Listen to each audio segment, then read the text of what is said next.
इस तस्वीर को जरा गौर से देखिए। इसे देखकर आपको क्या लगता है कि इस मासूम से लड़के को नींद के लिए किसी मुलायम गद्दे की, या किसी रेशमी चादर की, या किसी एसी या पंखे की, या किसी नींद की गोली की जरूरत होगी? नहीं ना। मैं इस लड़के को अपनी ऑफिस की खिड़की से रोज देखा करती हूँ। ये लड़का हमारे ऑफिस के सामने की ओर बैठकर रोज जूते पॉलिश किया करता है। मैं उसे बार बार खिड़की में से देखा करती हूँ। शाम को उसका पियक्कड़ बाप आकर उसे मार के उसके सारे पैसे छीनकर चला जाता है।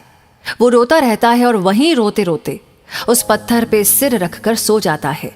मुझे उस मासूम से चेहरे पर बड़ी दया आती है। मैं रोज सुबह ऑफिस आते समय उसके लिए बिस्किट लाती हूँ और दोपहर में वड़ा पाव और शाम को कभी कभी सैंडविच दे देती हूँ। वो खुश होकर खा लेता है और मुझे थैंक यू दीदी कहता है। मुझे भी एक अपनापन सा लगता है उससे, इसलिए मैं उसे मुन्ना कहकर बुलाती हूँ। मुन्ना बातों बातों में मेरे जूते भी पॉलिश कर लिया करता है और मुझसे पैसे भी नहीं लेता, मगर मैं जबरदस्ती उसको पैसे दे ही देती हूँ, ये कहकर कि अपनी मेहनत का पैसा कभी छोड़ना नहीं चाहिए। और वो मुस्कुराता रहता है।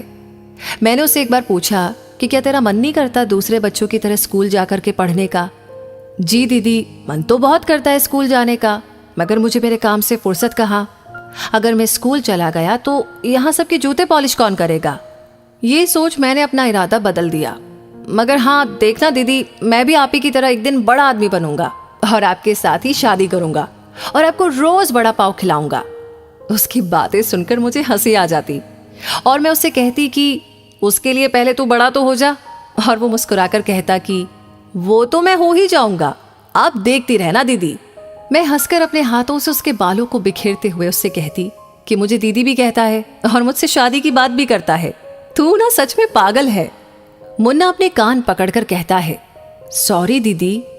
फिर एक दिन मुझे ऑफिस के काम से 5 दिन के लिए बाहर जाना पड़ा। वो 5 दिन मुझे मुन्ने की और उसकी नादानी भरी बात रोज याद आ जाया करती। 5 दिन बाद जब मैं अपना काम खत्म करके ऑफिस पहुंची, तब मैंने अपनी कार में से उतरते हुए देखा कि मुन्ना हमारे ऑफिस के सामने जहां रोज बैठता था, वहां कुछ लोगों की भीड़ जमा हुई थी। मैं भागती हुई पहले उधर गई। सबको हटाकर मैंने देखा तो मेरी सांसें ही रुकने लगी। मुन्ना जमीन पर लेटा हुआ था, उसके सिर से खून भी बह रहा था और उसका पियक्कड़ बाप उसकी जेब में से रुपए निकाल रहा था। मैंने गुस्से से उसके बाप को धक्का लगाया। फिर मैं मुन्ने को उठाकर डॉक्टर के पास ले गई और डॉक्टर को कहा कि जरा देखिए इसे क्या हो गया है। ये अपनी आंखें नहीं खोल रहा और कुछ बोलता भी नहीं। डॉक्टर ने मुन्ना को चेक करके बताया कि आपने इसे यहाँ लाने में थोड़ी देर कर दी है। ही इज नो मोर, और लगता है इसने कुछ दिनों से कुछ खाया नहीं, और इसकी चोट देखकर लगता है कि किसी ने इसे बहुत मारा भी है।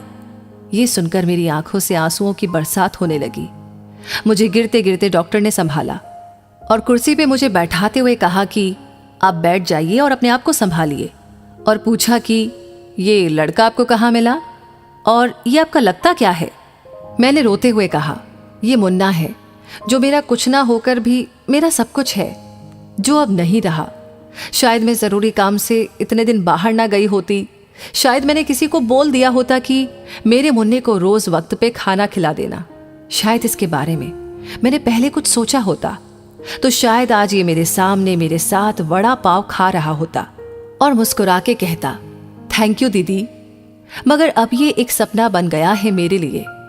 तभी डॉक्टर ने कहा, आप इसका जिम्मेदार अपने आप को मत ठहराइए।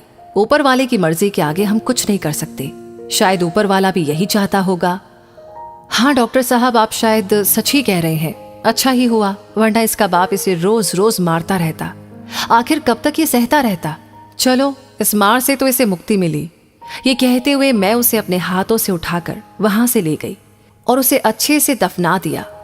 मुन्ना को गए हुए आज 6 महीने हो गए, लेकिन आज भी जब भी मैं हमारे ऑफिस की खिड़की से बाहर देखती हूँ तो मुझे मुन्ना मुस्कुराते हुए दिखाई देता है और कहता है कि मैं भी एक दिन आप ही की तरह बड़ा आदमी बनकर दिखाऊंगा और देखना, आप इसे शादी करूंगा। उसकी आवाज आज भी मेरे कानों में गूंज रही है। उसका मुस्कुराता हुआ चेहरा आज भी मेरी नजरों से हटता नहीं, और आज भी मेरा मन यही कहता है कि काश उस दिन मैं काम से बाहर ना गई होती तो शायद मुन्ना यूं भूखा पेट ना रह पाता। जो रिश्ते दिल से जुड़े होते हैं उन रिश्तों का कोई नाम नहीं होता, मगर वो रिश्ता हमें उम्र भर याद जरूर रह जाता है। तो बात सिर्फ 10 रुपए के बिस्किट, 10 रुपए का वड़ा पाव और 20 रुपए की सैंडविच की थी, जिससे किसी की भूख अगर मिट सकती है तो उस भूखे को रोटी खिलाना भी भगवान की पूजा के बराबर ही है। ये सोचकर हर महीने अपनी कमाई में से कुछ पैसे अनाथालय में दे देती हूँ। तो दोस्तों, भूख क्या होती है और रोटी की कीमत क्या होती है, ये एक गरीब के अलावा कोई नहीं जान सकता, जो एक रोटी के लिए पूरा दिन काम करते हैं।